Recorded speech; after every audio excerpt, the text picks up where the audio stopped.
Hi, my name is Justin Bielefeld. You just saw my wife over there. She is my audience. I have a dog, but he keeps trying to bust through the door. But I'm here to talk to you about today the 7 primary disciplines of communication. Even though the book said 8, they're should only show 7. But here we go. All right, the first is going to be interpersonal communication. Okay, simply what this is really self-talk. Um, this happens a lot in a lot of different cultures about your identity and who you are, and even in counseling, it's used about positive self-talk, about how it can boost a person out of depression or have anxiety. I think an example that I'm mostly aware of that I could give is a book I read called Red Cloud, and it's really about these Navy SEAL snipers and their training program and so forth. And in this program, in between their training, they would sit in their car and listen to these motivational tapes, and they would sit there and talk to themselves, and they learned this method of self-talk that would help them to go through their procedures in shooting, and it helped them develop their skills. So their breathing, their position being stable, their trigger squeeze, all those different things came into play, and they would talk through them, and that self-talk would help them visualize what they were doing, and it actually improved their accuracy and helped them to pass their training. So that's an example of that I could give. But we're going to move on to the next discipline here, which is going to be group and team communication.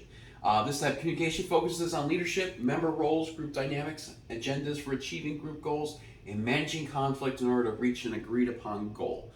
This really just has to do with your team. At my personal job right now, I'm a part of a group and a team of people, and there's a hierarchy in that group. And in any other previous jobs, whether it be an office environment, military, security, any of those organizations or companies I've been a part of, we've had that kind of hierarchy, and it's really about how we, information is disseminated from the top as to what our goal is, how we interact with each other. If there's somebody that is, being outside of the group, how do we interact with that person to keep, the cog wheels spinning and keep everything heading in the same direction to reach our goal. So that's an important part of any group or any company or any team that you're a part of, is that. So we're going to move on to the next one. Public communication, speaking in front of an audience. This could be 5 people, 10 people, 100, thousands.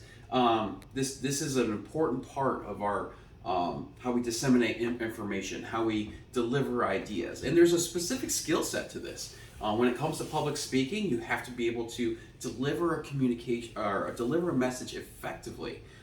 There's a lot of people I've seen that have been public speakers that are absolutely horrible at it because they don't know how to speak and clearly deliver the information in a way that's efficient and effective and attention getting. And that particular skill set, if you aren't good at it, a lot can be lost in the message. And that's something that's really important as a part of our culture, whether it is you're a boss in your team, you're a leader in your team, or you're a boss of your own company, or whether it is you're a political figure and you're trying to get your ideas across to your constituents. But moving on to this one. Organizational communication. This is the kind of communication that has an effect on morale, productivity, and commitment to the organizations. This is really another important aspect of that, of communication, in a sense that if you don't have a clear message, if you don't have a way to keep morale up, if you especially within the group, the way that people communicate with each other and interact, if it isn't positive or if it isn't constructive, it can really wear down an organization. It can really wear down your ability to keep it together. Companies that you see that have a lack of that have high turnover. They can't seem to ever reach their goals. People there are very despondent. So when it comes to that, this is a really important discipline. But I'm going to the next one here. Mass media. Now this is a study of how all these different how technology comes into play when it comes to communication, from the news media to just entertainment itself, how your radio, Facebook, the internet has completely revolutionized how information is disseminated, how communication happens between people, whether it's you're Skyping somebody or you're just sending a video message to somebody. So this is an important part of communication in this current culture now. And it really is specific to the first world nations, as third world nations don't necessarily have this particular friction that we have when it comes to mass media. So we'll go to the next this one. Computer mediated communication. This type of communication influences how we think, work, and how we form, sustain, and end relationships. This is a terrible story, but I actually ended a relationship via AOL Instant Messenger. I can say in my own personal life, this is a form of communication that we have where it changed. It used to be, you actually had to meet with the person over coffee or whatever and actually have a face-to-face interaction. And unfortunately, in this particular case, it ended over the internet, which is not a very positive thing. But it has changed it where people, end up, breaking off relationships via text. They do it, via, any other different means that we have, whether it be Facebook, just changing your relationship status. They change it via the media that they're using. And this can cause a lot of different issues and so forth. But this is a discipline as well. So we'll move on to the next one.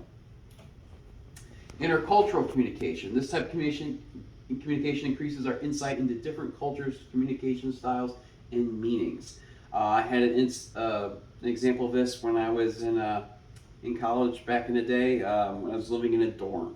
I was roomed with this guy named Kerry, and he was from a specific part of the country. I won't say where, but his group dynamic and where he grew up and his family and so forth. He was a very quiet individual, very reserved, very laid back kind of thinker. And we were discussing issues and so forth, and it's something was a very neutral topic. And we were just discussing it. But I come from a family and a culture that is very loud and boisterous, and where you have to verbally fence with each other and interrupt just to get a word in edgewise. And after we had a conversation, which probably was a little more dominated by me, we ended up having this other chat about how he felt very intimidated by how I was speaking. And not that I was physically threatening or nothing like that. It's just that I was verbally stomping all over him, and I had to learn how to walk that back. But culturally speaking, we came from very two different families in different places where our communication style was just different. So, but that's another part of it. And that ends the 7 disciplines of communication. Thank you.